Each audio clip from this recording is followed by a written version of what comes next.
saya ingin bertanya, apa hukum melihara anjing? Man iqtana kalban, siapa yang memelihara anjing? Anjingnya itu bukan untuk anjing berburu, bukan pula anjing untuk menjaga ternak. Memang pencarian dia berburu rusa, bukan berburu babi. Ini sekarang banyak juga orang melihara anjing untuk berburu babi, bukan itu maknanya.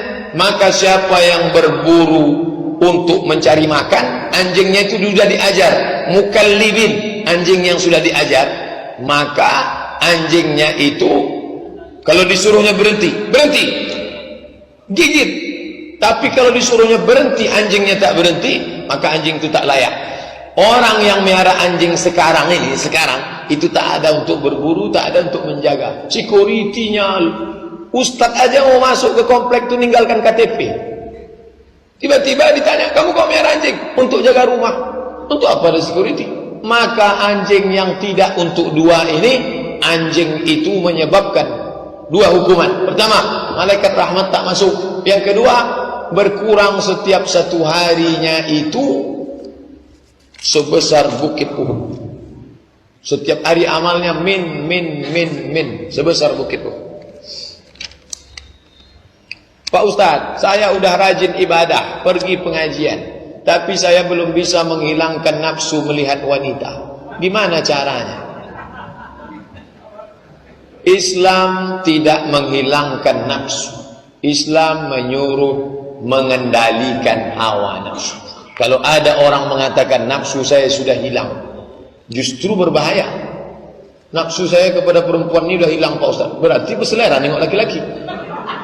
Oh, ngeri itu, bahaya.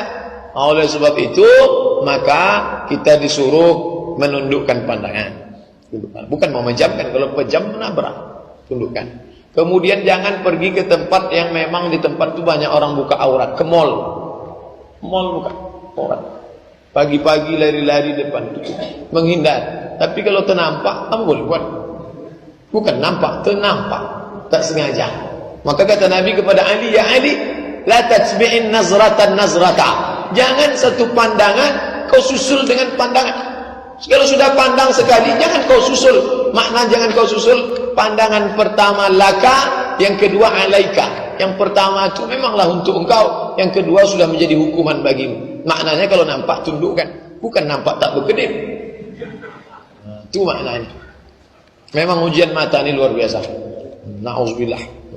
Zaman kita, anak-anak kita, istri kita, adik kita suruh pakai baju panjang, baju kurung, baju Melayu. Sesungguhnya tidak layak bagi seorang Nabi memasuki rumah yang mewah. Apa maksud hadis ini? Nabi pernah diberi sutra. Kata Nabi tak layak seorang Nabi pakai sutra. Rumah Nabi itu gimana Pak Ustaz? Rumah Nabi itu, kalau bapak ibu nanti ziarah ke makam Nabi, itulah rumah Nabi. Berapa lebarnya itu? Itulah. Sekarang sudah dibuatkan replikanya. Dapur, kamar, tempat sholat. Saking kecilnya kamar itu, kalau Nabi sujud, Aisyah menarik kakinya. Kalau Nabi sujud, Aisyah narik kakinya. Kalau Nabi tegak, selonjoran lagi Aisyah. Tengok kecilnya. Kalau Nabi tingginya berapa? Tabi'in datang bertanya, sahabat, tinggi kamar Nabi itu gimana? Tegaklah sahabat. Tegak sahabat, pegangnya. Begitulah kami tegak di rumah Nabi. Kalau kami naikkan atas kami, terpegang kami atap. Begitu. Rumah yang amat sangat sederhana. Makanya waktu dibuatkan pameran replika rumah Nabi di kota suci, banyak orang yang menjenguk tu menangis meraung karena menengok kesederhanaan. Tapi Nabi bukan miskin. Jangan katakan Nabi miskin. Nabi kaya raya, tapi dia hidup sederhana. Kenapa? Tamak. Salah satu yang membuat orang tamak, memperturutkan ini hawa nafsu. Kalau kita kesurupan, kita sadar apa enggak sadar? Saya tak pula pernah kesurupan. Orang yang kesurupan itu, dia tak sadar. Orang yang kesurupan itu ada dalam Quran. Kama yatakhabbatuhu syaitanu minal mas. Seperti orang yang diganggu setan. pada saat itu setan mengganggu akal pikirannya, maka akalnya itu kacau, maka dia diruqyah. Kalau terjadi, bawakanlah ke tempat ruqyah. Ada Ustadz Zafrullah, ada Ustadz Saifullah, ada Arsy, ini bawa. Sementara sebelum itu perlindungan sementara, dibacakanlah ke pangkal telinganya itu ayat kursi. Kuat-kuat telinga sebelah kanan. Kalau dia model lasak ini, suruh ada orang ngikat megang tangannya satu. Kuat. Allahu la ilaha illa huwal hayyul qayyum. Al-Fatihah. Qul huwallah, qul bil falaq, qul a'udzu birabbin nas. Bismillahilladzi la yadurru ma'a ismihi syai'un fil ardi wa la fis samaa.